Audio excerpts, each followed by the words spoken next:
किती दडपशाही करा, किती दोन त्या ठिकाणी पैशाचं वाटप करा, इथला जनता आता तुमच्या या सगळ्या कामाला संतापलेली आहे.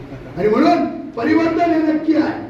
23 तारीखला हे मुंबईचं पार्सल नितेश राणे, या मुंबईचं पार्सल पुन्हा एकदा आपण मुंबईला पाठवूया आणि या जिल्ह्यातल्या जनतेला एक मोठा श्वास, खुली लोकशाही या जिल्ह्यामध्ये निर्माण करूया. फक्त तुमचा आशीर्वाद या 23 तारीखला माझ्या मागे पर्यायानं शिवसेना आणि महाविकास आघाडीच्या मागे पण ठेवा, एवढी इच्छा या ठिकाणी व्यक्त करतो.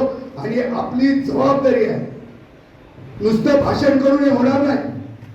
तुम्ही कार्यकर्ते जे आम्ही तुम्हाला तिथली जबाबदारी दिलेली आहे त्या जबाबदारीला न्याय द्या. तुम्ही जर त्या ठिकाणी फसलात आणि तुम्ही फसलात म्हणून मी फसणार आणि मग चुकीचं काहीतरी त्या ठिकाणी घडणार आहे. त्यामुळे लक्षात घ्या, तुम्ही निष्ठावंत आहात, तुम्ही प्रामाणिक आहात, तुमच्यामध्ये क्षमता आहे, तुमच्यामध्ये इतिहास घडवण्याची ताकद आहे.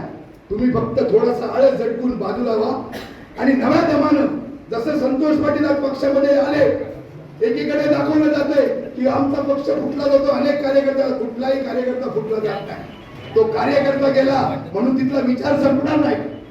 तिथं उलट मी मगाशी म्हणालो गवताला भाले फुटतील. श्रीधर नाईकांची हत्या झाली, सुशांतचे वडील.